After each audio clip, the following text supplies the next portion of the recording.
Olá, amigos! Estamos aqui de volta com o nosso canal ainda sem um nome definido, por enquanto Corneta Ball. Eu sou Bruno Freire, estou aqui acompanhado de Matheus Câmara. Fala, galera. Estamos aqui hoje para falar de vários assuntos do mundo do futebol. Estão aqui com a nossa pauta. Eu vou aqui já adiantar um pouco da pauta para vocês. Sorteio Champions League. Quem passa? Favoritos, melhores e piores grupos e mais. Premier League, o Manchester City já é campeão? O Liverpool voltou? Até onde pode ir o Arsenal? Mercado inflacionado. Qual a culpa dos ingleses nisso? Janela de transferências fechando. Quem ganhou, quem perdeu, quem se reforçou melhor? E ainda Brasileirão, Série A e Série B. Tudo nesse programa em cortes ao longo da semana, Matheus. É isso aí, eu já tenho 3 missões para as pessoas que estão nos vendo. A primeira é se inscrever no nosso canal, se ainda não for inscrito. Clica aí, não dói, não custa nada, só ajuda a gente. O segundo é curtir o vídeo que a gente está gravando aqui agora. E o terceiro é sugerir um nome para a gente, para ajudar a gente nessa saga em busca do nosso nome. Exato. Há 1 ano e meio procurando um nome bom. Exatamente. Somos jornalistas, não designer, sei lá quem pensa em nome, publicidade e propaganda. A gente não trabalha com marketing. Exato. E vamos então para sorteio Champions League. Quem passa? Vou aqui pegar os grupos. Eu estou olhando aqui para cima porque é onde está minha tela. O Matheus também está olhando para a tela dele, então relevem. Exatamente. Grupo A, Ajax, Liverpool, Napoli e Rangers. Matheus, sem clubismo. Quem fica, quem passa? Sem clubismo, eu acho que passa Napoli e Sem Liverpool. clubismo. Napoli e Liverpool. Porque o Rangers, apesar de estar numa recuperação legal na Escócia, chegou na final da última Europa League, eu não vejo com força ainda para encarar esses times que estão no grupo. Eu imagino que ele vai ficar em último. E o Ajax, que tem sempre bons jovens jogadores, perdeu o Antony, perdeu o Lisandro Martinez, perdeu o Haller, que foi o seu artilheiro na última Champions. O Ten Hag foi para o Manchester United. Então, o time que está em reconstrução, podemos dizer assim. O Napoli e o Liverpool já têm jogadores que estão há mais tempo no clube, estão mais acostumados com a competição, então eu vejo vantagem nesses dois times. Napoli e Liverpool, inclusive, que são times que já se enfrentaram há pouco tempo, e o Napoli quase tirou o Liverpool do mata-mata da Champions, que o time inglês ganhou depois. Se não fosse o Alisson lá no final do jogo, a defesa heróica, eu concordo com o Matheus, acho que Liverpool e Napoli passam, e eu acho que o Rangers consegue brigar com o Ajax por essa terceira posição. Igual já foi falado, o Ajax está aos poucos, desde aquela temporada incrível que eles tiveram, eles foram se despedaçando, foram desmontando e conseguiam repor. Agora eu acho que aquela era daquele Ajax acabou e agora começa uma nova. Eles conseguiram até levar uma certa expectativa pela primeira fase na última Champions, mas foram eliminados para o Benfica no mata-mata, uma eliminação precoce, até pelo que o time jogou na primeira fase. Exato. O Ajax sempre tem um bom time, tem jovens, tem um futebol que é tradicionalmente bom de assistir, mas eu acho que para essa temporada ainda vão ter dores de crescimento. Talvez na temporada que vem eles voltem mais fortes. E vende muito bem, tá aí o Antony que não me deixa mentir. 100 milhões de euros. São Paulo fica feliz. É. Mas mais para frente a gente vai Grupo falar. B. Exato. Grupo B. Porto como cabeça de chave, Atlético de Madrid, Bayer Leverkusen e Clube Brugge da Bélgica. Bom, apesar do seu sotaque aí maravilhoso, eu não vejo o Clube Brugge com chance de classificação. O Porto eu acho que pode incomodar, mas eu vejo o Atlético de Madrid saindo na frente nesse grupo. Tem um time que está junto há mais tempo, tem um treinador que conhece o clube como a palma da mão, ele manda e desmanda lá, faz o que ele quer. Tem jogadores melhores, então imagino que ele classifique em primeiro. Essa segunda vaga eu vejo em aberto entre o Bayern e o Porto, mas eu imagino que o Porto deve levar a melhor nessa. Eu novamente sigo o relator. Alô? Estou te ouvindo. Tá me ouvindo? Tô ouvindo. Com uma consideração que o Bayer Leverkusen começou mal a temporada, na Copa da Alemanha foi eliminado por um time que não é nem da segunda divisão alemã, não é uma temporada assim muito brilhante do Bayern, e nem do Atlético de Madrid, também é um time que não me empolga mais, mas a gente sabe que é um time copeiro e em Champions League costuma incomodar a retranca simeonesca que eles montam com os contra-ataques de Griezmann, João Félix, que ainda está lá, o Matheus Cunha, então, sem o Suárez dessa vez, mas não é um time que me empolga muito para frente, mas nesse grupo tem grande chance de passar. E seu Renan Lodge também, que foi para o Nottingham Forest. Não pode. Transferência que aconteceu por agora. O brasileiro ainda sonhando com a Copa, tentando ter mais minutos nesse restinho de tempo que ainda tem antes do Tite convocar a seleção. Porque se tem uma posição que está em aberto para convocação, para mim são os laterais. O resto está tudo fechado para mim. Exato. Grupo C, o grupo da morte. Bayern de Munique, Futebol Clube Barcelona, Internacional de Milão e o grande Vitória Pilsen, que está lá para receber grandes jogos, beber muita cerveja e se divertir com craques que vão visitar a sua casa, não mais do que isso.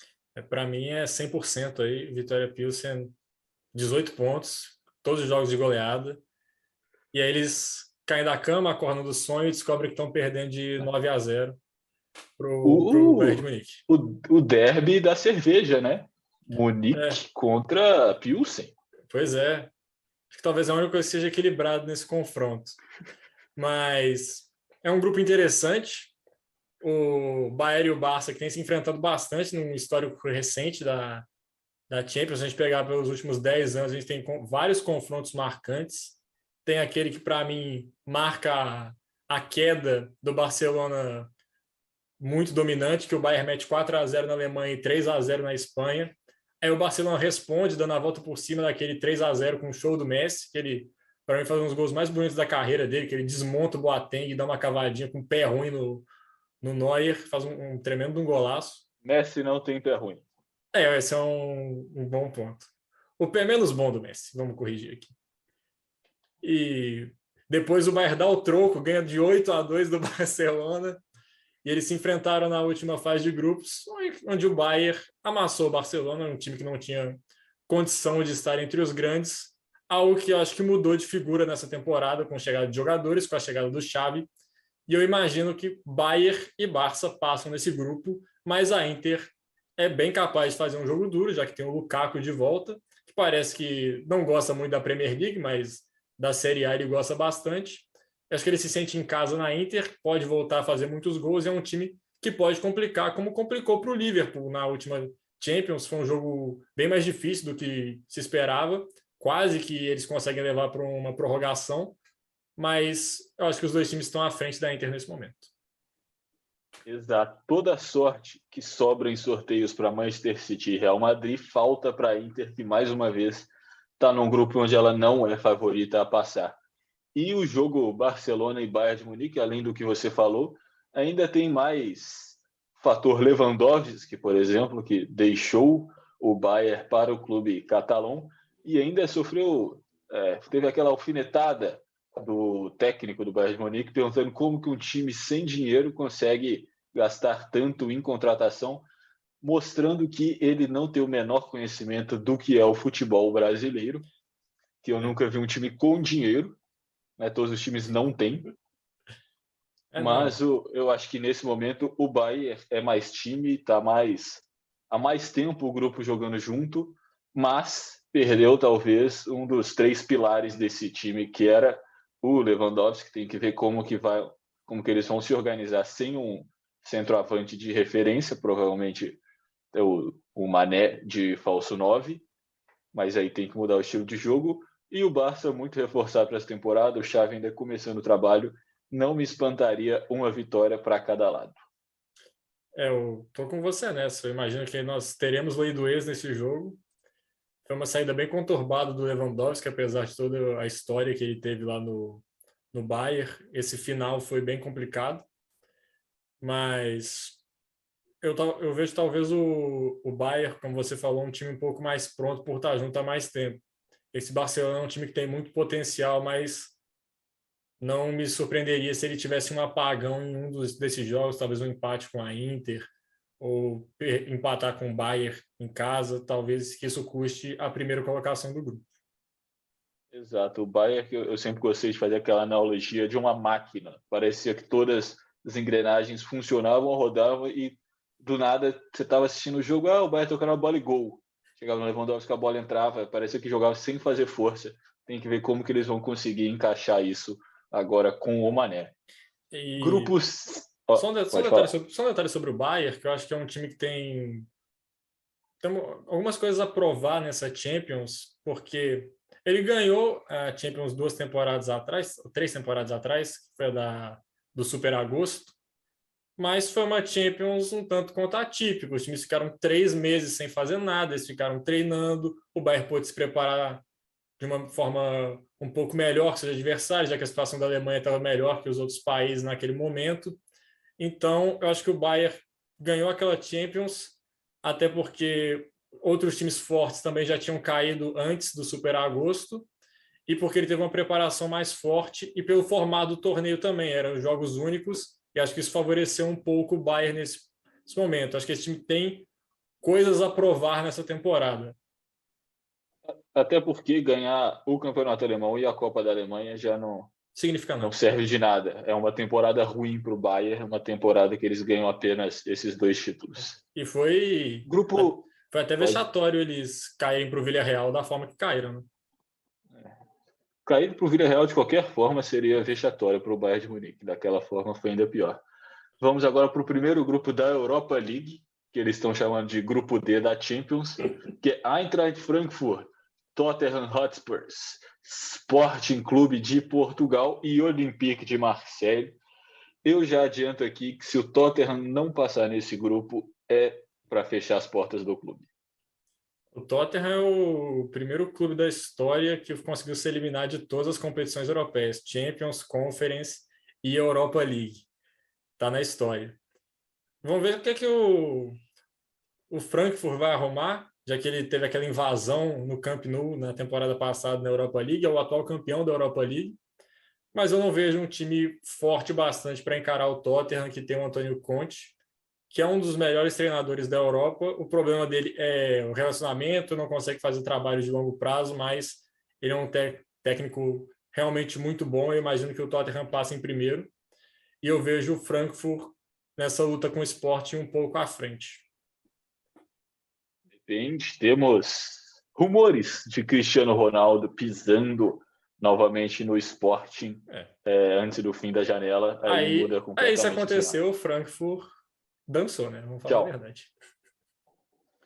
Mas o Olympique de Marseille tem que ver como que vem, porque mudou o treinador, o Sampaoli deu aquela famosa sampaolada, esnobou o time e saiu, tá morando agora aqui no Brasil. Ele pediu umas 40 contratações, a diretoria não quis atender, ele foi embora.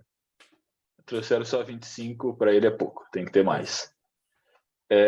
O Tottenham, Matheus, gostaria de abrir aqui um parênteses completamente não relacionado com Champions League. Você viu o lance do Richarlison contra o Nottingham? Vi. Qual a sua opinião? A minha opinião é que os ingleses não têm capacidade de fazer um lance daquele e tiveram que apelar para porrada, tendo que bater no Richarlison. Eu achei assim, é desnecessário, agora falando sério. Talvez não seja a coisa mais objetiva do mundo aquilo que o Richarlison fez, mas é um recurso do jogo, ele pode fazer. Eu só me pergunto se ele faria se o jogo tivesse 0-0. Eu acho que ele teria uma postura diferente. Mas tem muitas coisas que você não faria com o jogo 0-0 e nem por isso é errado fazer quando você está ganhando. Sim, eu concordo. Eu acho que você não quer que o cara faz isso? Se tiver perdendo, não faz. Então ganha. Vai lá e faz o gol. Aí o cara não vai fazer. Ou então não deixa ele tocar na bola, rouba a bola dele. Se chegar porque o cara fez uma embaixadinha e bater nele, é para você ser expulso. E o Richarlison não está nem um pouco errado. E eu vou falar que o Richarlison talvez seja o mais argentino dos jogadores brasileiros. Por que esse cara sabe provocar, catimba, né? Sabe catimbar, sabe entrar na mente dos adversários? É um negócio impressionante. Eu queria ter visto o Richarlison jogando Libertadores. Seria algo incrível. Grupo E. Milan, Chelsea, Red Bull Salzburg e Eu não estou conseguindo ler aqui, na minha distância consegue ler. E Matheus? Um segundo. E eu já te respondo. Dinamo Zagreb. Dinamo Zagreb. Quais suas considerações, Matheus? Acho que toda a sorte ficou para um lado de Milão. O Milan tem boas chances de passar nesse grupo. Talvez não em primeiro. O Chelsea talvez seja umas casinhas à frente. Mas o Milan, o atual campeão italiano, tirou a zica. Acho que passa nesse grupo com a segunda colocação. Eu concordo. E eu acho que o Chelsea começou a temporada de forma irregular, mesmo com algumas contratações. Eu não tenho gostado da postura do Tuchel, que está jogando muita culpa nos jogadores nessas entrevistas coletivas. Está falando abertamente, a gente precisa de mais contratação, sendo que o Chelsea não é um time que gasta pouco. O ambiente ainda está um pouco conturbado por causa de toda a questão da venda. Foi um dos times que mais gastou nessa janela, inclusive. Eu não me surpreenderia se o Milan passasse em primeiro. Mas gastou, mas o negócio é qualidade. Eu não sou fã do futebol de Raheem Sterling, então... Né? Eu acho que assim, o Chelsea ele fez uma grande janela de transferências. O problema é que todos os jogadores foram para o Barcelona. Aí o time ficou com as calças na mão. Exato. O Chelsea ia brigar com todo mundo, parecia que ia lá e os jogadores não escolhiam o Chelsea. Mas o Koulibaly eu achei uma contratação excelente para eles foram atrás do Koundé, o Barcelona foi e contratou. Foram atrás do Rafinha, foi o Barcelona. Quiseram o Dembélé, ele renovou com o Barcelona. Quiseram o Lewandowski, ele foi para o Barcelona também. Aí, pô, o que você vai fazer? Você fica com o Sterling, pô. Que ali que você está correndo sozinho para contratar o cara. Você vai ficar com esses aí, porque... Também eu não culpo tanto esses jogadores, porque você tem a chance de reerguer um Barcelona é um fator de sedução muito forte. E também você não sabe como vai ficar o Chelsea. Você mencionou a questão da venda, é um terreno muito incerto. E morar em Barcelona é muito melhor do que morar em Londres. Com todo respeito, Barcelona é uma das 3 melhores cidades do mundo, ou foi o que eu ouvi dizer, porque eu não conheço. Se tiver alguém de Londres ouvindo aí, pode me contratar que eu tô querendo ir. Não sou que nem o Bruno, não. Londres é uma cidade maravilhosa. Eu vou para qualquer uma das duas. Londres é meio cinza. É a minha opinião sobre Londres. É muito cinza. Eu quero mais cores em Londres. Fato. Se eu fosse morar em Londres, eu pintaria a minha casa de uma cor legal. Grupo F. Grupo de Real Madrid. Espaço. Muito espaço. Red Bull Leipzig. Shakhtar Donetsk e Celtic. Quem passa em segundo, Matheus? O Madrid pode botar o time reserva aí, dar uma poupadinha, focar no espanhol e tal. De novo, Real Madrid e Shakhtar, né? Acho que tá igual o Bayern e Barça na fase de grupos. Todo ano tem esses dois no mesmo, se enfrentando, no mesmo grupo. Eu acho que o Shakhtar piorado agora. O Shakhtar piorado, tem que ver como é que vai ficar ele com todas as questões que estão acontecendo na Ucrânia, né? Não sabemos como vai se desenvolver o cidade de Donetsk. Não pode mandar jogos na Ucrânia, tem que mandar jogos em outro país. Era uma das mais afetadas ali, pelo que a gente tem notícia. Não vai poder jogar em casa, como você bem mencionou. E o Leipzig tem o retorno do Timo Werner, né? Que foi onde ele teve o melhor momento da carreira. O Nkunku é um bom jogador, para mim foi um dos melhores jogadores da última temporada. Só que ele não teve chance dos prêmios porque não estava disputando Champions League. A mesma coisa que aconteceu na frente de Neymar e Messi na lista da FIFA, inclusive é um crime em 153 países. Mas ele fez uma belíssima temporada, assim como o Son, mas não estavam jogando grandes competições, por isso não são tão visados assim pelo prêmio, mas ele merece todo o respeito porque não jogou mal na última temporada. Então acho que o Leipzig, bom jogador. Acho que o Leipzig passa em segundo. O Real Madrid franco favorito, igual você falou, o time reserva do Real Madrid seria favorito nesse grupo a passar em primeiro. O Leipzig se reforçou, é um clube organizado, é um time que tem brigado em competições europeias a cada ano, então está criando essa casca, está criando essa cultura de Champions League. O Shakhtar é um elenco agora praticamente de jogadores ucranianos, porque os estrangeiros saíram por toda a questão da guerra, então não tem nem muito o que culpar do time, não pode mandar os jogos na Ucrânia, então é muito difícil que eles consigam dificultar jogos e roubar pontos de times grandes, igual eles vinham fazendo antes. E o Celtic não é um time ruim, é o atual campeão escocês, salvo engano, mas também não vejo com força para brigar com o Leipzig pela segunda posição. Eu acho, inclusive, que o Celtic fica até em terceiro por todas as questões do Shakhtar. Exato. Grupo G, o time mais sortudo em sorteios de Champions League, como eu venho falando há 2 anos, Manchester City, Sevilha, Borussia Dortmund e Copenhague. O reencontro do Haaland com o Dortmund. O Borussia até contratou o Haller do Ajax, mas parece que ele teve um problema de saúde. Parece que ele estava com câncer, eu acho, não vai poder atuar. Está com câncer maligno nos testículos. É realmente uma situação complicada para ele. E o Borussia com jovens jogadores e o Royce. A gente tem o Sevilha. Sempre. A gente tem o Sevilha, que não sei se vai entrar com toda a força nessa Champions, pensando em ficar em terceiro e ir para a Europa League. Mas acho que o Sevilha tem boas chances de passar nesse grupo. Eu vejo ele com mais força do que o Borussia até para conseguir essa classificação. E o City, pode colocar o time reserva que passa em primeiro com 18 pontos. Exatamente. O Sevilha eu também acho que é mais time do que o Borussia, mas o Sevilha tem algumas forças que atraem ele para a Europa League de uma forma tão forte que eu não me surpreenderia de ver o Borussia passando nesse grupo, porque o Borussia também é um time que é impressionante.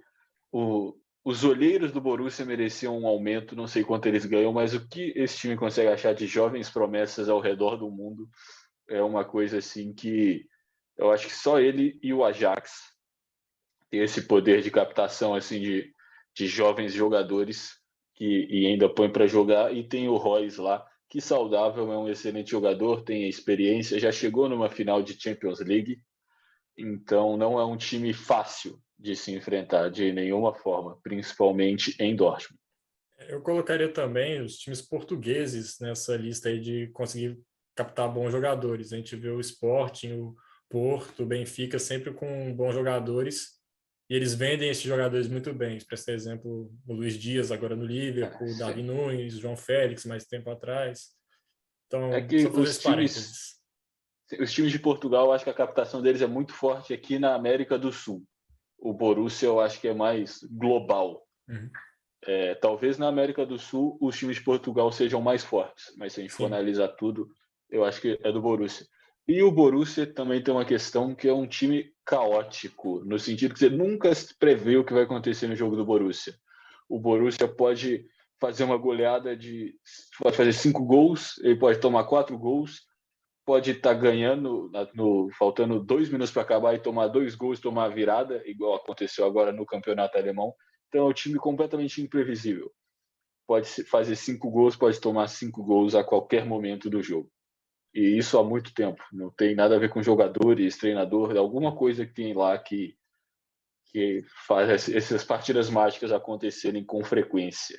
E eu acho que agora sem o Haaland talvez fique bem mais complicado para o Borussia, porque ele era um cara que decidia o jogo. Ele fazia o gol do 1-0, ele fazia o gol que dava vitória para o time.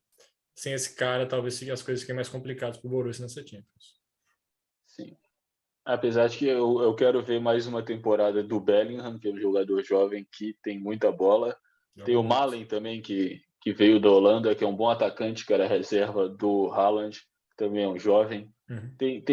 Tem um caldo ali nesse Borussia que se for bem, pode ser um time chato. Uhum. E último grupo, Paris Saint-Germain, Juventus de Turim, Benfica e, de novo, eu não consigo ler o nome do time, Maccabi Haifa. Tá muito pequena a letrinha aqui. O time de Israel. Vai ser legal ver Messi, Neymar, Mbappé tendo que jogar contra o Maccabi Haifa. Eu imagino que deve ser talvez um dos maiores eventos do país nesse dia. Tem toda a questão religiosa também, né? Maccabi Haifa de um país judeu contra o PSG que tem um dono árabe. que não tem relações tão boas assim, apesar de que o Catar é meio neutro nessa guerra religiosa que tem ali na região do Oriente Médio. Se fosse o Newcastle, eu acho que ia ter uma briga maior. Mas eu acho que ia ser interessante ver isso. Eu imagino que não deve ter tanto problema, até porque não imagino que o dono do PSG vá nesse jogo, que talvez poderia gerar algum tipo de problema. Acho que só com jogadores as coisas devem ser um pouco mais tranquilas. E também é um grande momento para o Maccabi Haifa receber todas essas estrelas. Messi, Mbappé, Neymar, Sérgio Ramos. Acho que deve ser um momento histórico para o time. Vai ficar em último no grupo, isso aí não tem muita dúvida. Mas vai ser legal ver ele receber esses grandes jogadores em Israel.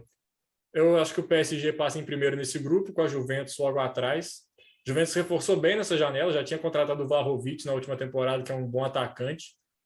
Teve a volta do Pogba, chegou o Di Maria, chegou o Bremer, zagueiro brasileiro. É um time que precisa ainda encaixar, mas acho que quando encaixar, vai ser um time bem duro de se vencer. Concordo, eu acho que o PSG é o favorito desse grupo. O time vem jogando muito bem essa temporada. Tem que ver a questão do vestiário, se foi tudo resolvido, porque para mim, do trio, quem começou mais abaixo essa temporada foi o Mbappé. Sim. E ele, o francês que tinha sido o jogador eleito para ser o batedor de pênalti oficial do time, quando teve um pênalti no último jogo, quem bateu foi o Neymar e converteu. E para mim, quem tem que bater é o Neymar mesmo, porque ele bate melhor do que o Messi, do que o Mbappé e do que o Sérgio Ramos, que também sabe bater pênalti. Esse time da Juventus, eu acho que ele, com todos os jogadores, é um time muito bom. Mas sem o Pogba, que está machucado agora, tem que ver se ele vai, quando ele consegue voltar. Ele não vem para o começo da fase de grupo. Ele teve uma lesão no menisco e está tentando ter não operar para ele poder ir para a Copa do Mundo, porque se ele operar, ele não ia ter condição de ir. Tem que ver em que ponto da Champions ele entra. Com problemas físicos. O Benfica, que é um bom time, vem de uma boa temporada passada, igual você falou, eliminou o Bayern de Munique. E tem que ver agora sem o principal atacante do time. Eliminou o Ajax. O Benfica eliminou o Ajax. Eliminou o Ajax, desculpa. Eliminou o Ajax, o Bayern foi o Villarreal. Tem que ver sem o Darwin, como eles vão fazer. E o Maccabi Haifa tá aí pela festa, pela bagunça, pela diversão. Provavelmente pode acabar decidindo o grupo num saldo de gols. Quem fizer mais gol no Maccabi Haifa pode acabar na frente. Chegar lá já é um título para o Maccabi Haifa, né? A verdade é essa. Entrando um pouquinho sobre o time do PSG, o Neymar começou a temporada com tudo, jogando muito bem. Acho que o Messi está começando a entender como é que funciona o time. O Messi que é um cara que talvez ele custe um pouco a engrenar, mas quando ele engrena é muito difícil parar. O Mbappé, que para mim foi o melhor jogador do PSG na última temporada, ainda não começou com tudo, mas eu imagino que as coisas vão se resolver, porque tem muita gente importante nesse vestiário do PSG. Tem o Messi, tem Sérgio Ramos, tem Marquinhos. Eu acho que talvez esses caras consigam controlar um pouco a situação.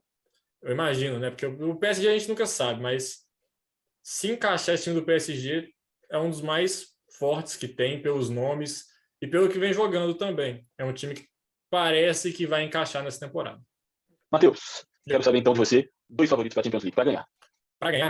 Para ganhar. Eu acho que é uma Champions League atípica por conta da Copa. Ela vai parar no meio, os jogadores vão para o Qatar, eles voltam, a gente não sabe como eles voltam. Eu vou colocar o Real Madrid porque é um time que eu vejo que conseguiu fazer uma virada bem interessante na última temporada. Ninguém estava dando muita bola para esse time, tinha acabado de perder jogadores históricos como Varane, como Sérgio Ramos, e contando com jogadores jovens como o Vinícius Júnior, o Valverde, o Militão. Mas esses jogadores, na minha opinião, conseguiram dar um salto de qualidade muito grande na temporada passada, especialmente o Vinícius Júnior. Foi um dos principais jogadores da Europa. Decidiu a Champions League, né? Fez o gol do título. E... lembranças boas? Não tenho lembranças boas, mas o Real Madrid é um time que sabe jogar a Champions League, ele conhece os atalhos da competição. Esteve eliminado em todos os confrontos da fase de mata-mata e passou em todos e ganhou o título. Então, eu não consigo não colocar o Real Madrid entre os favoritos. O meu outro favorito, apesar de ser o oposto do Real Madrid, é um time que tem muita dificuldade em jogar a Champions, É um time que já foi eliminado das maneiras mais bizarras possíveis, com um jogador perdendo gol de base da trave sem goleiro, tomando frango, tomando um jogo que tem 5 gols em 20 minutos, estando na frente do minuto 1 do primeiro jogo e até o minuto 89 do segundo jogo, estava com a vaga nas mãos e não conseguiu avançar. Eu estou falando do Manchester City. Eu acho que é um time que tem bons jogadores em todas as posições do campo. E tem agora um atacante que define jogos, que faz gols decisivos, que na Champions League em especial tem números absurdos. Então eu vejo o City como favorito também. Palpites. Eu vou de Real Madrid, assim como você, a maioria das pessoas, mas eu quero ver esse meio de campo sem o Casemiro, sem a âncora que defendeu esse time por alguns anos. Quem que vai entrar lá? Porque o Valverde eu acho que é um jogador diferente do Casemiro, não tem tanta marcação. Não sei se vai ser o Valverde, o Tchouaméni ou o Camavinga, mas qualquer um dos três eu acho que vai mudar um pouco em relação ao Casemiro. Eu acho que o PSG também é um time que começou a temporada muito bem. De todos os times, eu acho que é o que melhor começou essa temporada, mas eu acho que tem a questão que o Neymar está muito focado nesse começo de temporada. Ele está jogando muito, parece que ele quer muito essa Copa do Mundo. E depois da Copa, se o Brasil ganhar o Hexa, como vai estar Neymar? Ele vai estar afim de continuar? Ele vai falar, eu ganhei o Hexa, vou me dar o descanso agora? Ele Temos que aposenta ver depois do como... Hexa? Não, acho difícil. Até porque ele tem contrato. Mas qual Neymar teremos Dinheiro não após é o Hexa? problema para o Neymar, né? Convenhamos e convenhamos. Exato, mas eu acho que em condições normais o PSG é meu segundo favorito. Se o Brasil não ganhar a Copa e o Neymar der uma desistida, ou se não tiver uma confusão ali no vestiário por causa de alguns jogos, porque o vestiário do time é instável. É uma bomba relógio o PSG. Exato. Próximo tópico, Matheus. Manda aí. Premier League. O Manchester City já é o campeão? Não é nem o líder. O líder é o Arsenal. Vamos respeitar o líder. Mas, agora, falando sério, acho que é muito cedo para dizer que o City já ganhou a Premier League. É natural, por ver o ritmo que Liverpool e City colocaram nessas últimas temporadas, ver o Liverpool começando com dificuldades, pode fazer a gente imaginar que o City já está com uma boa vantagem nesse início de Premier League, mas eu ainda não cravo o City campeão, porque tem muito campeonato, muitas coisas podem acontecer, e pelo fator Copa do Mundo nesse meio de temporada. É algo que muda completamente o desenrolar desse ano. No caso do Liverpool, o Salah não vai para a Copa, como ele fica? Vai ficar mais motivado? Vai ficar, sei lá, triste por não ter ido? Ou ele vai ficar treinando, preparando para voltar com uma segunda metade de temporada absurda? É uma coisa que a gente não sabe. Vamos ver Haaland se também não vai. Haaland também não vai. Nem Se o De, Mahrez. se o De Bruyne machuca na Copa, fica fora, como o De Bruyne já teve problemas de lesões, como é que fica esse time do City? Então, são coisas que a gente tem que considerar.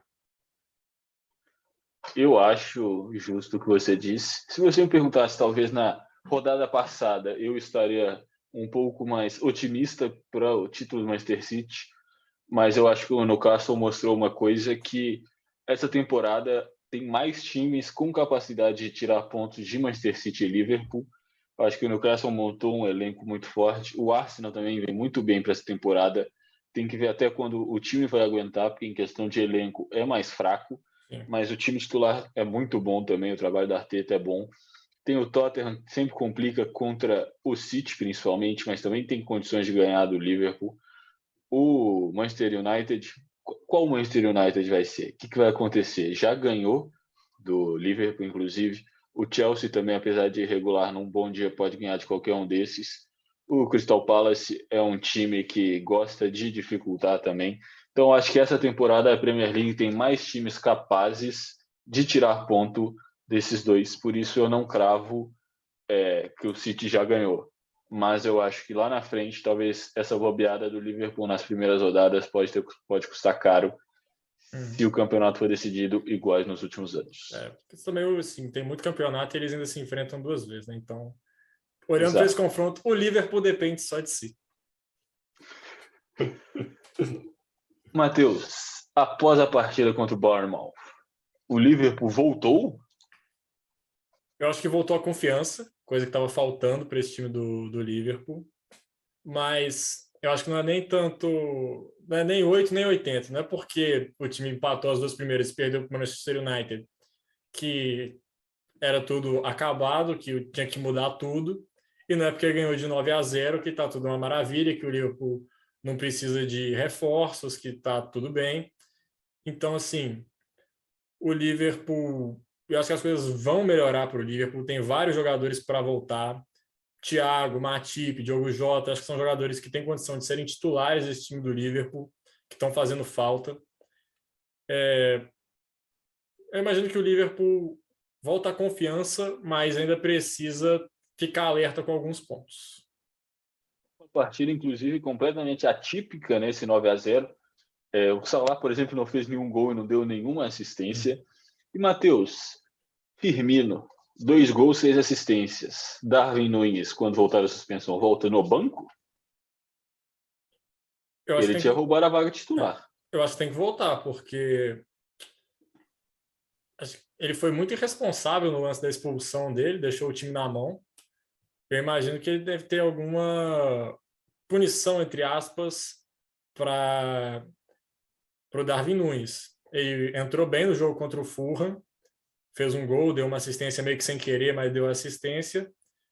Eu manteria o Firmino no time titular, até porque dos jogos do Darwin Núñez que eu vi, que foram poucos, eu ainda sinto que ele precisa se adaptar um pouco à liga. Eu vi os zagueiros ganhando dele, tomando a frente do lance com muita facilidade. Ele é um cara que tem força física, tem velocidade, tem boa técnica, mas ele ainda precisa se inteirar completamente na liga. Então, por isso eu manteria o Firmino, apesar de que eu acho muito difícil que o Firmino mantenha o nível que ele apresentou contra o Bournemouth. Foi um jogo bem especial do Firmino, ele teve muita liberdade, atuando do jeito que ele sabe ali nas costas dos volantes, atuando como um verdadeiro falso 9. Verdadeiro falso 9 aí foi bem boa essa frase aí. Mas foi um jogo muito bom do Firmino, porém, eu acho que não é mais o mesmo Firmino de 3 temporadas atrás. Flashbacks de 2018 e 2019. Matheus, até onde pode ir o Arsenal? Vai se manter brigando pelo título? Vai cair um pouco de rendimento? Como é que vai ser? O objetivo do Arsenal tem que ser mirar a Champions League, e eu acho que esse começo do Arsenal é muito importante para tentar essa volta. Eu imaginava o Arsenal nessa Champions League, porque teve um momento que ele estava com essa vaga até encaminhada, mas ele escorregou entre os dedos e o Tottenham foi lá e beliscou. Eu acho que o Arsenal não pode se permitir acontecer de novo. Por quê? Será que o Gabriel Magalhães vai querer ficar mais um ano no Arsenal fora da Champions? O Saka vai querer renovar o contrato com o time ficando mais um ano fora da Champions? Eu acho que até para a continuidade desse elenco, para peças melhores chegarem para o Arteta, que faz um bom trabalho, já viveu de tudo um pouco ali no Arsenal, eu imagino que seja importante o time voltar para a Champions, e isso, para mim, é o máximo que o clube consegue chegar. Eu acho que os 11 do Arsenal são muito bons e o trabalho do Arteta também é atrás de Klopp e Guardiola. É um trabalho top 5, vamos colocar assim, porque ainda tem o trabalho no Brighton, do Graham Potter, que é sensacional, mas eu acho que se o time conseguir se manter saudável, ainda tem o ponto de que é um time que não está disputando a Champions League. Então ele pode focar mais no campeonato inglês, se for isso que o Arteta quiser. Eu acho que é um time jovem, é um time que ainda está em crescimento. O Gabriel Jesus entrou, encaixou com uma luva, jogando muita bola, de 9, flutuando. Eu acho que fez muito bem pro Gabriel essa mudança.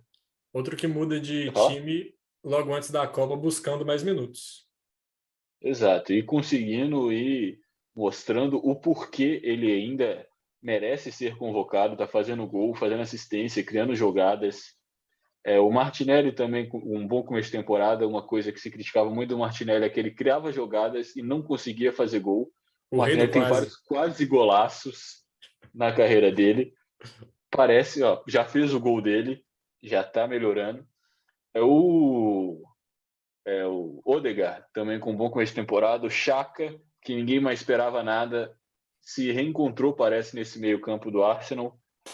O Saka, que era o melhor jogador da temporada passada, ainda não está no mesmo nível, então é um time que eu acho que ainda pode mostrar mais se o Saka conseguir voltar ao que ele jogou no ano passado, na temporada passada. E é uma defesa forte. Eu gosto do Gabriel Magalhães, gosto do Ben White, tem um bom goleiro. Então é um time que, se todo mundo se manter saudável, pode brigar ali no topo da tabela. Mas o problema começa quando tiver que usar o banco de reservas, que não está perto do nível dos titulares. Eu acho que assim, tem peças boas olhando para a defesa. Assim, você tem o Tierney no banco para o Zinchenko, você tem o Tomiasso bom. O Zinchenko é outro que está jogando muita bola. Se um dos zagueiros machucar, você pode colocar o Ben White ali, que está jogando improvisado na lateral. O problema é quando vai para o ataque, que aí você conta com o Nketiah, que realmente destoa um pouco Tem o dos Smith titulares. Rowe, que é um bom jogador. É um bom jogador, mas ainda está se desenvolvendo. O PP acho que foi emprestado, não foi? O PP saiu, eu vi que saiu. E mesmo Voltou se para o não Lille, eu acho. E mesmo se não tivesse, também não dá para considerar uma opção. Matheus, Newcastle briga por Champions? Eu acho que ainda é cedo, mas ele vai incomodar os grandes mais do que fez na última temporada. É um time que tem boas peças, o Bruno Guimarães já chegou causando impacto. Você tem o Sam Maximan como a estrela do time. Contratou o Nick Pope, goleiro do Burnley, que caiu, mas ele ficou. Tem boas peças, mas eu acho que ainda falta alguma coisa. Se está difícil para o Manchester United arrumar vaga na Champions, eu acho que o Newcastle está mais difícil ainda. Eu acho que o trabalho do Newcastle é bom. Eu não sinto muita confiança na defesa do time, nos zagueiros. Mas do meio para frente, o Joelinton e o Bruno Guimarães formam uma dupla de meio campo muito interessante. O Sam Maximan é um jogador muito bom, é o jogador que mais dribla na Premier League quando ele está em campo. O problema é que sofre muito com lesões, é meio de vidro. É difícil ele jogar todos os jogos e sem ele o time perde muito da criatividade. E tem o Callum Wilson na frente que sabe fazer gol. E agora contratou o Isaac da Real Sociedade, que eu acho um centroavante assim. Vale 70 milhões de euros? Não acho que vale. Mas eu gosto muito do futebol dele, é um cara grande, assim, meio magro. Você fala, esse cara aí vai ser fraco, mas ele defende no corpo, ele é inteligente, ele é bom tecnicamente, tem um bom passe, uma boa finalização. É o novo Ibra da Suécia, já foi chamado assim, ainda é um cara jovem. Eu acho que ele pode surpreender muita gente assim. Bom esse ataque da Suécia, hein? Kulusevski e Isaac. Kulusevski e Isaac. Para fechar a Premier League, Manchester United finalmente vai? Para onde? Acho que essa é a grande pergunta. Vai para frente. Vai para onde? Para frente. Eu time acho só que vai para trás. Depois de um início de temporada desastroso com os 2 primeiros jogos, teve até aquela história do Ten Hag fazendo o time correr 13 quilômetros depois do jogo contra o Brentford. E ele correu junto com o time. Eu acho que ele correu também. Ele correu junto com o time. Acho que talvez ali ele tenha ganhado o grupo por mostrar, não, aqui a gente ganha junto, a gente perde junto e as punições é para todo mundo junto. E fez um bom jogo contra o Liverpool, ele foi muito corajoso, né? Sem Cristiano Ronaldo, sem o capitão do time, né? Não deveria ser o capitão, mas foi sem o capitão do time para enfrentar o Liverpool, que é o Maguire. E deu certo. O time ganhou o jogo, as apostas dele funcionaram. O Rashford, centroavante, fez um gol, o Sancho fez o outro gol, ganhou o jogo, venceu o último jogo também contra o Southampton, salvo o engano, com o gol do Bruno Fernandes. Então, é um time que pode encaixar, mas é o Manchester United. Vamos com calma. E talvez pode. Ele consiga uma vaga na Champions. Talvez. Não é certeza. Eu tenho falado que o Manchester United é como o dementador dos times de futebol, porque parece que todo jogador que chega lá tem a sua alma sugada, sem nenhuma explicação. Tem uns que já chegam lá e já caem diretamente. Tem uns que ainda conseguem um patrono por um tempo, conseguem jogar bem, mas no final todos eles caem de produção. Alguma coisa, assim, alguma coisa da instituição, parece, alguma coisa lá dentro, o clima, a organização, o vestiário, não sei o que é. Mas se você pegar as últimas 10 contratações lá, pode citar aqui 10 jogadores que chegaram no Manchester United em alta e caíram. Aí você vai de Pogba, Di Maria, Alexis Sanches, o Varane, Sancho, Bruno Fernandes chegou jogando muito a bola e caiu, Rashford saiu da base voando e caiu. Aí você tem o De Gea, você tem o Maguire, que foi o zagueiro mais caro da Inglaterra. Aí você tem o Luke Shaw, que chegou bem. Aí você tem o Alex Telles, que chegou bem de Portugal também. Você tem o Van de Beek. Eu posso ficar citando aqui jogadores, Cavani, Cristiano Ronaldo. São jogadores que chegaram no Manchester United e todos eles caíram de produção. Todos eles não só caíram de produção, como parece que caiu a vontade deles, caiu a expressão deles era triste em campo. Não sei se o Ten Hag vai conseguir arrumar isso. Ele é um treinador mais jovem, é um treinador que é o fato novo, como gostam de colocar, é um cara com muita energia. Parece que o time ficar apático em campo, igual tinha ficado nos 2 primeiros jogos, o Ten Hag já não vai deixar ficar, botou os caras para correr, independente de quem eles fossem. E o time correu. Aposto que depois disso, eles nunca mais correram menos do que os adversários 13 quilômetros. Foi o que eles tinham corrido a menos. Então, eu estou otimista. Talvez não espero o Manchester United brigando pelo título, mas eu acho que pelo menos mais vontade o time vai ter essa temporada. Eu tô com você.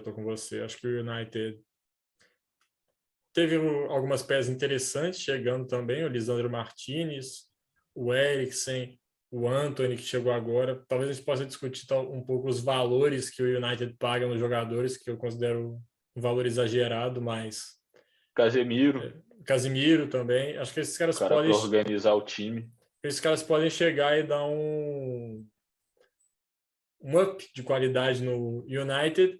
E o Casemiro com uma liderança, uma referência de 5 Champions League, ele tem esse lastro. Pode ser uma referência não só técnica, mas também de vestiário. Matheus, falar um pouco agora para mercado. Os ingleses estão inflacionando o mercado do futebol mundial?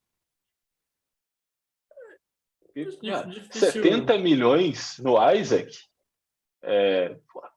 60 milhões no Paquetá, que para mim é um bom dinheiro, mas eu acho que pagou barato. 100 milhões no Antony. Acho que isso tem um fator da Premier League ser a liga que mais paga os seus times. O Forest acabou de gastar 40 milhões de euros. O último acabou de subir. O último colocado da Premier League ganha cerca de 100 milhões de libras, só para vocês terem ideia. O último colocado, assim, dinheiro garantido que esse time tem. Eles falam que o playoff da Championship, para ver quem sobe para a Premier League, é o jogo mais valioso do mundo, não é por acaso. A gente vê esse reflexo também em jogadores ingleses, por quanto que eles estão valendo no mercado. A gente pode citar aqui o Sancho, o Grealish, o Declan Rice, que não saiu do West Ham, não vai sair porque estão pedindo 150 milhões de euros nele, apesar de ser um bom jogador. Ninguém vai pagar isso nele. Então, eu vejo esse fator que faz a Premier League gastar mais, porque os times têm mais dinheiro. Então, eles podem chegar num time da Alemanha, da Espanha, e pagar o que eles estão pedindo, porque eles têm essa condição pelo que a Liga distribui. E tem outra, né? Que tá todo mundo gastando, então quem não gasta não fica. Tem time que gasta e briga para não cair, o time que não gasta, então, é difícil. A não ser o Brighton, que é um time que gasta pouco, tem um trabalho espetacular do técnico, que eu já tinha falado antes. Eu acho que todos os outros times lá, se não gastarem, não ficam. E talvez o que seja chocante, pode ser assim dizer, é que os times médios da Premier League, eles gastam o que gastam os grandes de outra liga. Quanto foi que o PSG gastou nessa janela, falando de um time assim, top do top? Um Real Madrid, um Atlético de Madrid, acho que eles não gastaram tanto quanto times de meio de tabela da Premier League. Até porque também eles têm times montados, pode ser, mas a grana que os times da Premier League estão investindo é realmente muito bom. O time que mais gastou nessa janela foi o Chelsea, um time da Premier League, e não conseguiu fazer um monte de contratações que eu falei aqui no começo do vídeo. Então, realmente, os times ingleses estão com grana e eles estão gastando. E qual você acha que é a culpa do Manchester City e do Newcastle nisso? Eu acho que é uma parcela considerável, porque eu não sei você, mas se eu sou um time, chega, por exemplo, o Bayern de Munique querendo comprar um jogador, eu peço X. Se chega o Newcastle, eu peço 3x. Eu falo, meu amigo, seu dinheiro é infinito. Eles têm literalmente dinheiro infinito. Qualquer valor que você pedir, eles têm condição de pagar. Depende se eles vão querer ou não. Eu não peço o mesmo preço para Newcastle e Bayern de Munique. E olha que o Bayern de Munique é um clube gigantesco. Eu peço 3x para o Newcastle. Quer pagar, paga. E só para pegar um exemplo, já que você citou o Bayern, o Ajax vendeu o Gravenberch para o Bayern, que era um jovem meio-campista, muito promissor, por 18 milhões de euros. Por quanto que o Ajax vendeu o Antony para o Manchester United? Eles sabem que os ingleses têm dinheiro e eles jogam a barra lá para cima. Acho que a gente viu o caso do Bellingham, que alguns times da Premier League estavam interessados, o Borussia Dortmund não vendeu. Deve ter pedido uma quantia bem alta ali para vender o Bellingham. Então, assim, acho que também tem esse fator que você falou. Vê que é inglês, é um time inglês que está querendo comprar, eles vão pedir mais. Exato. E o Bellingham, além de tudo, ainda é inglês, né? E para os Sim. times ingleses, eles valorizam muito. Tem também toda a questão do quantos estrangeiros podem jogar. Então, um jogador inglês para o time da Inglaterra vale muito mais. Vide quanto o Manchester United pagou por Harry Maguire. Eu não sei se isso mudou depois do Brexit, mas Do acho que Brexit. a Premier League é uma liga que era bem tranquila quanto a estrangeiros. Inclusive, os ingleses reclamam muito disso. Agora, continuamos na janela de transferências. Qual você acha que foi a melhor e a pior contratação? A melhor contratação para mim é o Lewandowski. É um atacante que te entrega 30, 40 gols por temporada. Vários jogos que o Barcelona não ganhou na temporada passada, eu imagino que ele vai ganhar agora por ter o Lewandowski. É o cara que faz o gol que abre o placar, ele faz o gol que tira o time do aperto. Então, acho que o Barcelona se deu muito bem contratando o Lewandowski. Foi, E foi o melhor jogador do mundo poucas temporadas atrás. Então, eu escolho o Leva nessa. eu acho que a contratação do Lewandowski foi boa para os dois times. Eu acho que também foi um negócio bom para o Bayern de Munique, que era um jogador que já estava insatisfeito, queria sair, e eles ainda conseguiram um bom dinheiro nele. Eu vou falar aqui o meu melhor também para deixar um suspense. Eu acho que o Lewandowski é talvez a melhor contratação, mas para mudar um pouco, para não falar o mesmo, eu vou de Carlos Casemiro pelo Manchester United. Apesar de que talvez o valor tenha sido um pouco alto para um jogador de mais de 30 anos de idade, eu acho que o Casemiro é um cara que pode chegar, tomar controle do vestiário, e se o Manchester United conseguir sair dessa draga que está, o Casemiro tem um papel fundamental, além de ser um jogador dentro de campo excelente, assim, que protege a defesa, que sai, que arma o time, consegue dar o último passe. É um cara, não à toa, é o capitão da seleção brasileira, o Casemiro. Uhum.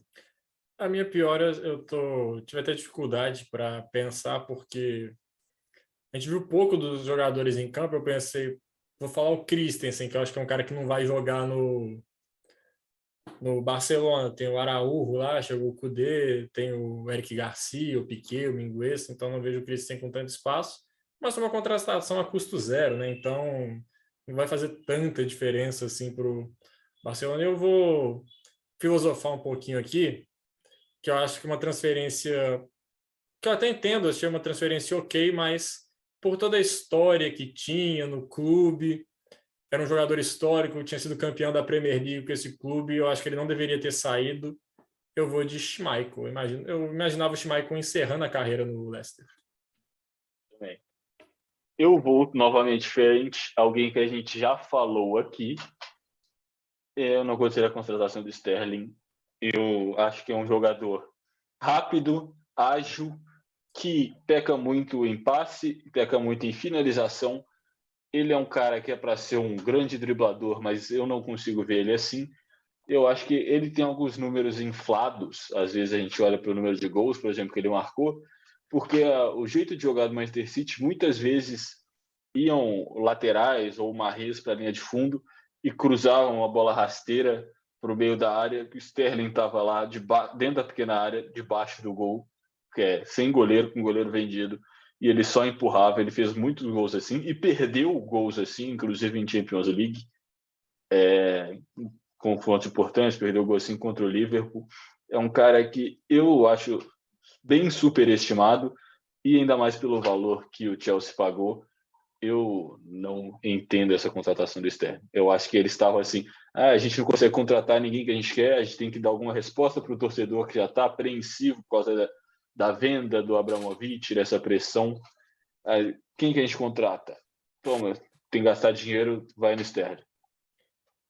Eu entendo o ponto, mas eu não vejo o Sterling chegando para ser o cara do Chelsea. Eu imagino que o Chelsea é um time que depois do que aconteceu com o Lukaku, que foi o cara que chegou para ser o cara, e por não ter conseguido ir nos principais nomes, o Chelsea pensou em contratar jogadores mais que vão entregar tecnicamente, mas que não vão ser a super estrela do time.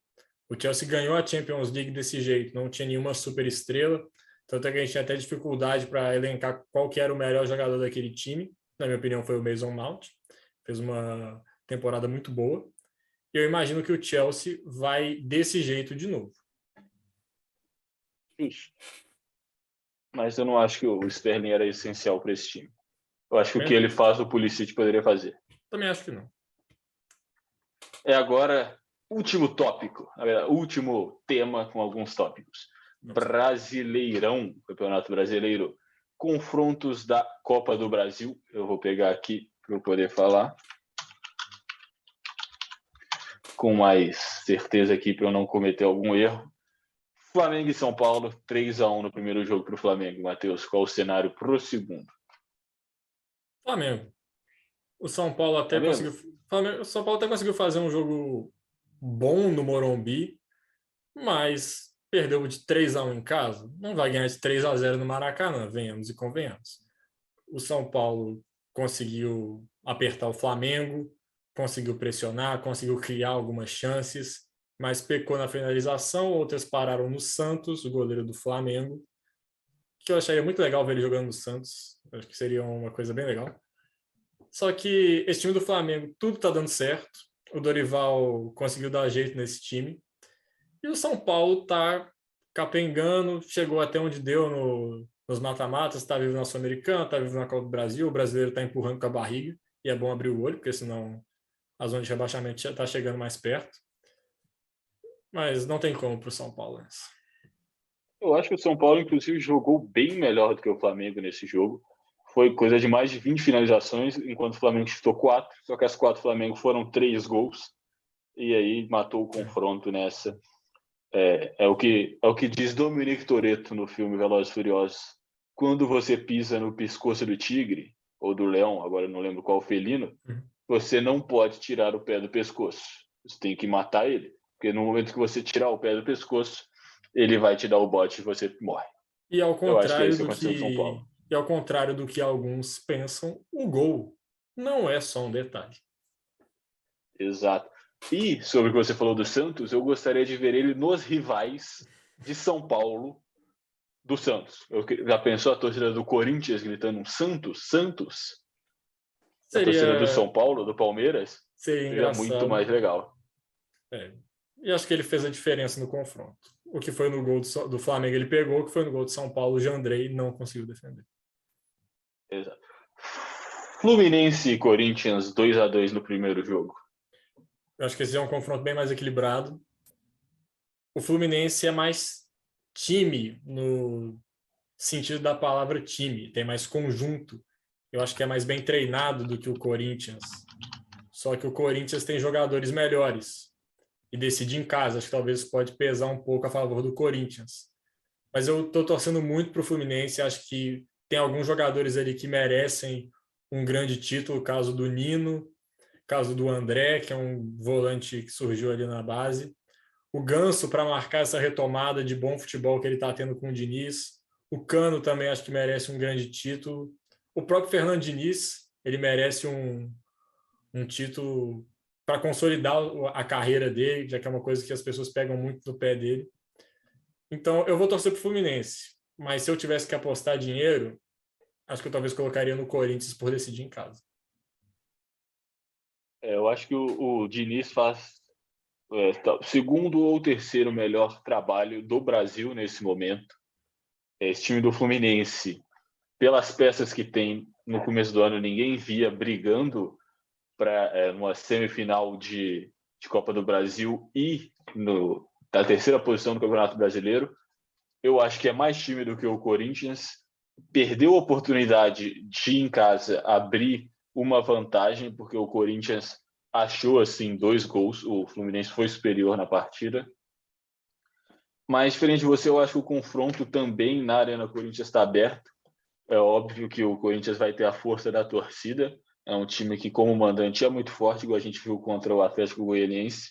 O Dragão morreu no Parque São Jorge. Jorginho morreu pela boca também, né? Foi falar do Abel Ferreira Exato. aí, né? Peixe morre pela boca. Peixe morre pela boca. Isso aí. Mas eu acho que está mais aberto que você disse. Eu acho que o Fluminense tem totais capacidades de ir até São Paulo e sair com essa vitória. Só para fazer a correção aqui, eu acho que o confronto está aberto, mas eu vejo o Corinthians com uma vantagem por ter jogadores mais cascudos e por decidir em casa. Mas eu não vejo o Corinthians como favoritaço. Eu acho que é um confronto bem equilibrado.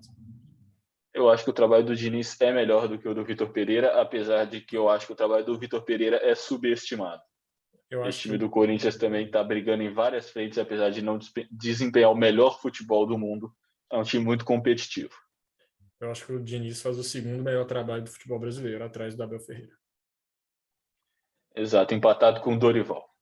Mas acho que o Dorival tem mais ovos para Tem fazer um muito mais omelete. peça. Eu acho que o trabalho do Dorival, futebolisticamente, talvez não seja melhor do que o do Diniz, mas na questão do vestiário e conseguir trazer de volta a confiança e a vontade dos jogadores do Flamengo é louvável. Entendo. Matheus, Palmeiras já é campeão? Eu acho que ele deu um passo muito grande, não perdendo nem para Flamengo, nem para Fluminense. O Flamengo entregou, né? Na É. minha opinião. O Seus, Flamengo não podia ter ido com a reserva naquele jogo. seus principais rivais do campeonato, o Palmeiras empatou os 2 jogos e está 8 pontos na frente. Eu acho que talvez o que pode atrapalhar uma eliminação da Libertadores, que eu acho que não vai acontecer, talvez abale um pouco o ânimo do time do Palmeiras. Mas fora isso, o Palmeiras está muito focado em conquistar o brasileiro. É o título que falta para o Abel, tirando o Mundial, que no Palmeiras é difícil ganhar, né? Mas eu acho que já foi. Eu acho que o brasileiro já foi. O Palmeiras tem tudo para ser campeão. Concordo. Sigo o relator. Eu acho que o Flamengo não podia nunca ter ido com as reservas naquele jogo se o interesse fosse ganhar o brasileiro. Ali, o Flamengo mostrou que o brasileiro não era a preferência do time. E Libertadores, Matheus, quem você acha que briga? Eu vou falar aqui os primeiros colocados. Não sei se você está com a tabela aí, mas falar para a pessoa que está assistindo a gente, para não ter que abrir no celular a tabela, vamos ser legais com ela. Primeiro, Palmeiras, com 50 pontos. Flamengo em segundo com 43. Fluminense com 42. Corinthians, nesse momento, com 42 pontos, no momento que a gente está gravando. Às 10h20 do dia 29/8, está ganhando o jogo contra o Bragantino de 1-0. Fecha o G4. Aí, Internacional também com 42. Atlético Paranaense com 39. Atlético Mineiro com 36, Santos com 34, América com 32 e Goiás com 32. Essa é a primeira metade da tabela. Quem aí você acha que briga para a Libertadores? Eu acho que é preciso ter calma, porque vão abrir vagas. pela Copa do Brasil e provavelmente pela Libertadores também. Eu acho que Flamengo, Fluminense e Palmeiras vão de forma direta. Eu acho que esses aí vão ou pelo Campeonato Brasileiro ou pelos mata-matas. Eu imagino que eles aí vão. Mas eu consigo ver esses três fechando o top 3 do Campeonato Brasileiro. O Corinthians também, acho que pega a quarta vaga. E eu acho que a partir daí de baixo está aberto. Mas eu vejo o Inter e Atlético Mineiro com alguma vantagem pelo time que tem. Eu acho, primeiramente, bizarro esse negócio de G8, você mandar metade dos times do Brasil para a Libertadores. Eu acho que tira até mesmo a mística do campeonato, de classificação, quanto vale. Metade, um time que está em oitavo, 10º lugar está brigando para ir para a Libertadores no final. Para mim, isso não faz o menor sentido. Aí eu acrescentaria os times que você falou que estão brigando, o Atlético Paranaense, que começou o campeonato muito bem, o trabalho do Filipão era muito elogiado, teve uma queda de produção nos últimos jogos, mas é um time que eu acho muito organizado, a defesa principalmente é muito boa e a gente não pode descartar ainda esse time. Só complementando algo que você falou, Bruno, da quantidade de vagas para competições internacionais no futebol brasileiro, isso fica ainda pior quando a gente olha para a Sul-Americana, que basicamente é um prêmio. Você não caiu no Campeonato Brasileiro, você está na Sul-Americana do ano que vem. E assim, você pega times oitavo colocado da Bolívia, da Colômbia, que assim, com todo respeito a esses campeonatos, não tem a menor condição desses times disputarem torneio continental.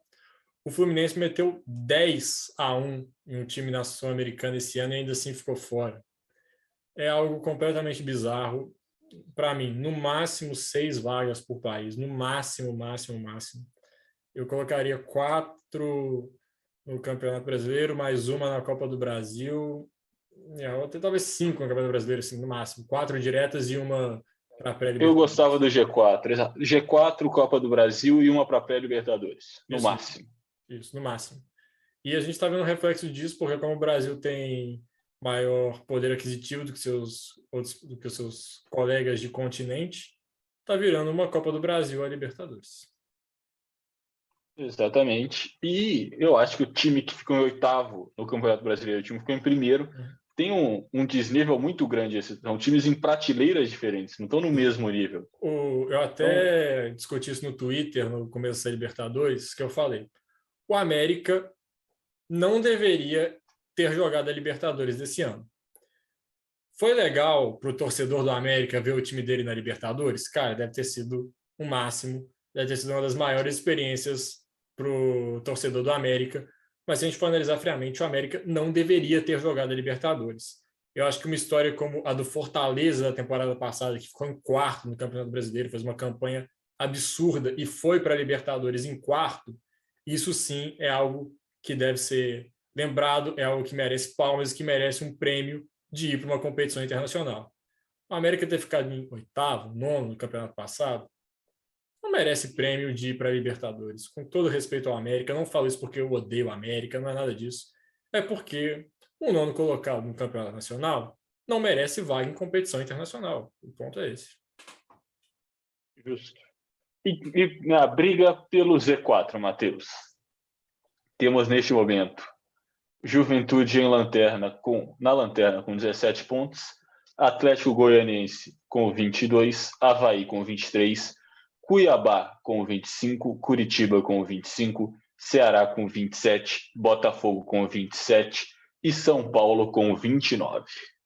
Eu acho que o Botafogo e o São Paulo tem que se cuidar, porque estão ali beirando a zona, né? O Botafogo já está mais acostumado a esses momentos de drama, de cair, não cair. Sim, o São Paulo é um time que não está acostumado a esses momentos e pode talvez sofrer um pouco por conta disso. A pressão vai chegando, os jogadores vão ficando mais nervosos. Então, se conseguir vencer 2, 3 jogos rápido para esses times é bom, que aí espanta esse fantasma de vez. Eu acho que o Juventude vai voltar para a Série B. o Atlético Goianiense se classificar na Sul-Americana, acho que tem grandes chances sim de ser rebaixado, porque vai ter que dividir as suas forças, vai ter que dividir as suas atenções. Talvez seja fatal no Campeonato Brasileiro. E os outros eu colocaria Avaí e Cuiabá, acho que fica do jeito que está. Eu concordo, eu acho que o Z4 não deve mexer muito. E esse negócio do Atlético Goianiense, muitas vezes, essa competição a mais faz mal nesse sentido do Campeonato Brasileiro por esses times que têm um poder econômico menor, que às vezes tem um 11 muito fechado, muito organizado, mas que não tem reposição para ficar jogando duas competições. E aí tem que priorizar uma delas e muitas vezes, quando para prestar atenção na outra, quando é eliminado, quando ganha, quando acaba a outra competição, a situação no pontos corridos já está muito ruim e não tem muito o que fazer. Foi assim com o Fortaleza. Ele estava em 3 competições, mas caiu dos 2 mata-matas e ainda tinha tempo de buscar. E está relativamente tranquilo, seguro na Série A do ano que vem. E eu acho que se o Atlético Goianiense cai para o São Paulo, ele consegue buscar. Eu acho que ele não cai se ele é eliminado para o São Paulo. Mas aí o que vale mais para um time? Primeiro título internacional, sendo que isso custe uma Série B no ano que vem, ou permanecer na Série A? Eu não sou torcedor do Atlético Goianiense e não posso falar. Era time para estar lá, né? O Fortaleza é um time excelente, com um técnico excelente, que ficou em quarto no campeonato passado. Nem o Atlético Goianiense. Acho que o Atlético Goianiense tem time para disputar e fazer uma campanha segura no Brasileiro, mas sim, mas é porque avançou eu no acho que o mata-mata. Fortaleza é um time melhor do que o Atlético. Sim, também acho. Acho que é mais absurdo o Fortaleza cair do que o Atlético Goianiense. E na Série B, Matheus, já entrega a taça? Já pode pintar a taça de azul? Eu acho que... Eu posso falar aqui, já acabou. Para mim também, acho que o Cruzeiro destoou nessa temporada. Eu acho que o Pesolano tem muito crédito nisso, tem muito mérito, porque ele monta um time para o Mineiro, desmontam esse time dele, e ele tem que montar um outro time para a Série B com o campeonato já começando, e o Cruzeiro melhor do que o do Mineiro. E o Cruzeiro perde a estreia, e aí a torcida do Cruzeiro já vem com todo um fantasma de 2020, de 2021, de um time que não conseguia desempenhar um bom papel na Série B, que sofria muito e não conseguiu o acesso. O Pesolano conseguiu montar um time no meio do campeonato, e quando ele encaixou o time, ninguém mais parou o Cruzeiro. O Cruzeiro foi o melhor time da Série B, com alguma sobra, ganhando de times que tinham mais investimento, como o caso do Grêmio, que tinha muito mais investimento. O Grêmio tem uma folha salarial maior do que o do Fluminense, que é terceiro colocado da Série A. Então, acho que o que o Cruzeiro está fazendo, o Grêmio deveria estar fazendo nesse ano, que é sobrar na Série B pelo investimento que ele tem, mas aí tem muito mérito do Papa Pesolano nesse time do Cruzeiro, que está para confirmar o acesso em alguns jogos. Contra o Criciúma, ele pode atingir a marca que nenhum time deixou de subir com essa pontuação, que é 62 pontos. O Cruzeiro vencendo os 2 próximos jogos, chega a 63. E eu imagino que o jogo que confirma matematicamente o acesso seja contra o Operário, e seria legal porque é um jogo em casa, com a torcida do lado, provavelmente no Mineirão. Tem que ver se não tem show no Mineirão, né? Mas eu acho que não, acho que o jogo deve ser lá. E a torcida fez muita diferença para o Cruzeiro também. O Cruzeiro ganhou todos os jogos em BH. O único jogo que ele não ganhou como mandante foi o de Brasília, que teve um gol anulado no último lance do jogo. Então mostra que o fator torcida também fez muita falta para o Cruzeiro e vai ser o campeão da Série B com todos os méritos nessa temporada. E é outro ponto também, que os 2 anos que o Cruzeiro ficou na Série B não tinha torcida, foram os anos de pandemia. Eu concordo com você. Fez muita falta. Quantos jogos no Mineirão o Cruzeiro não perdeu? Tipo assim, toma um gol idiota lá, um jogo empatado que a torcida fez a diferença esse ano. Um jogo difícil que a torcida empurra o time, esse time consegue arrancar a vitória meio que na marra. Assim, a gente viu isso acontecer em alguns momentos nessa temporada, coisa que a gente viu também acontecer nas outras temporadas, mas o Cruzeiro perdia esses pontos. Essa temporada ganhou. E eu acho que o Cruzeiro, às vezes, o time em si não é muito melhor do que os outros. Eu acho que é um time que o técnico é muito melhor do que qualquer outro técnico da Série B e é um dos 5 melhores técnicos do Brasil nesse momento, é um dos 5 melhores trabalhos. Eu acho que o Cruzeiro é um time regular, no sentido que é um time que pontua, ganha jogos quando joga bem e ganha pontos quando joga mal. Eu acho que isso que mostra, isso que faz um time ganhar um campeonato de pontos corridos. Porque um time que ganha quando está bem é um time que vai brigar ali em cima. Mas um time que consegue ganhar jogando bem e ganhar jogando mal, ou empatar jogando mal, é, por exemplo, o que o Palmeiras faz na Série A. É um time que dificilmente perde, mesmo quando não joga melhor do que o outro time, ele ainda pontua. Então esse time ele sai na frente dos outros que não conseguem pontuar quando estão jogando mal. E o que você disse do Pesolano ter conseguido montar um time com um campeonato rolando, eu acho que montou um time melhor do que o que tinha, e em desconfiança não só pela derrota com o Bahia, porque o começo do Campeonato Cruzeiro não foi bom. Eu acho que não ganhou os 3 primeiros jogos. Perdeu para o Bahia, empatou com o Tombense. Acho que ele ganha um jogo no Mineirão nesse meio tempo. Acho que foi contra o Brusque que ele ganha no Mineirão de 1-0, um jogo assim, um jogo bem Com sofrido. gol do Edu no final, não é? É. Com o cruzamento do Brock, eu acho. Acho que foi o gol do... Eu não lembro como foi esse jogo, não sei se foi contra o Londrina ou contra o Brusque, mas teve um jogo ali que o Cruzeiro ganha de 1-0, assim, esses dois jogos foi 1-0 chorado, assim, o Cruzeiro acha o gol, meio que na marra e ganha esse jogo, mas... Foi quando botou os 3 zagueiros que o time foi para frente, eu acho que lidera o campeonato desde a 7ª rodada. Isso. E ninguém chega nem perto. Agora tem 10 pontos para o vice, que é o Bahia, e fica revezando quem é vice o campeonato inteiro, mas o Cruzeiro não sai da ponta. E só fazer um comentário aqui sobre esse momento do Cruzeiro, que você citou a entrada dos 3 zagueiros como um ponto de virada, e realmente foi, a partir desse momento, o Cruzeiro engrenou, mas eu acho que um ponto de virada também para esse time do Cruzeiro foram os 2 jogos que o time fez no Independência no começo do campeonato na Série B, foi contra o Grêmio pela Série B e contra o Remo na Copa do Brasil. Foram 2 jogos no estádio que não é a casa do Cruzeiro, mas a torcida compareceu em peso nesses 2 jogos, lotou a Independência, e o Cruzeiro ganha esses 2 jogos de 1-0. O jogo contra o Grêmio é um gol contra, e o Grêmio perde uma chance quase dentro da pequena área nos acréscimos, e tem uma bola que o zagueiro do Cruzeiro pula com os 2 braços abertos para cima, e a bola passa do lado do braço dele, e não é pênalti, porque não pegou no braço. E a torcida do Cruzeiro sai do Independência com aquela sensação: ano passado esse jogo era 2-0, porque o zagueiro ia tirar a bola para o lado certo, não ia fazer o gol contra, eles iam fazer o gol na pequena área, ia ser pênalti para eles, e ia ser 2-0 o jogo para o Grêmio. E contra o Remo, um adversário que já tinha perdido o jogo de ida por 2-1, fora de casa, chega em casa, um time Cruzeiro não costuma ir bem, ganha do Remo, se classifica na Copa do Brasil, e acho que ali, não só a torcida como nos pênaltis, o Rafael pegou 4, também afastando o fantasma lá de ser o substituto do Fábio e tal. Tinha muita desconfiança da torcida em cima dele até esse momento. E acho que ali a torcida do Cruzeiro e os jogadores também sentiram: caramba, a gente pode, a gente consegue, a maré virou, a gente está com sorte, as coisas estão acontecendo para a gente, e a partir dali o Cruzeiro só para cima e está muito perto de confirmar o acesso. E subir, Matheus, quem você acha que sobe junto com o Cruzeiro esse ano? Os 4 que estão no G4, Bahia, Grêmio e Vasco.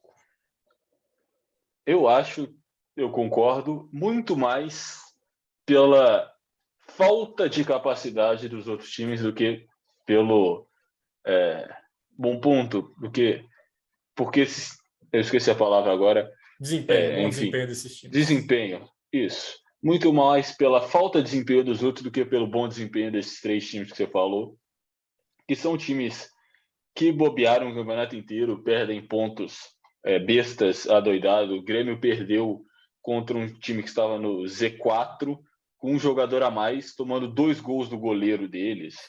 O Vasco também vai lá, faz um 4-0 num dia, e no outro perde para um time que está embaixo. São times que não têm regularidade, joga bem, joga mal, aí perde ponto, perde de uma forma besta. E o quinto colocado também está nessa sequência.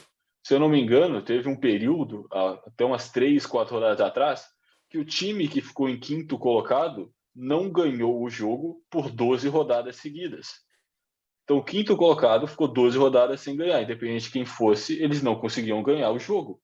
Então, ninguém conseguia se aproximar do G4. E, nesse momento, o Vasco está a 4 pontos do Londrina, que é o quinto. E para o Vasco perder esses 4 pontos, 2 rodadas, o Vasco pode perder 2 jogos. Ninguém duvida disso. Uhum. Mas será que o Londrina consegue ganhar 2? Os times que estão ali brigando para chegar no G4 também não estão fazendo por onde subir. Então, muito mais pela incompetência desses times que estão ali brigando, eu acho que esses outros 3 estão bem encaminhados para voltar para a Série A. E mostra também que a Série B é uma mãe, né? Porque você perde, você fica um monte de jogo sem vencer, você ainda tem chance de subir, você está no G4, você não consegue ganhar, você passa por oscilações, mas você não sai de G4, você continua com mais de 3 pontos de vantagem para o quinto.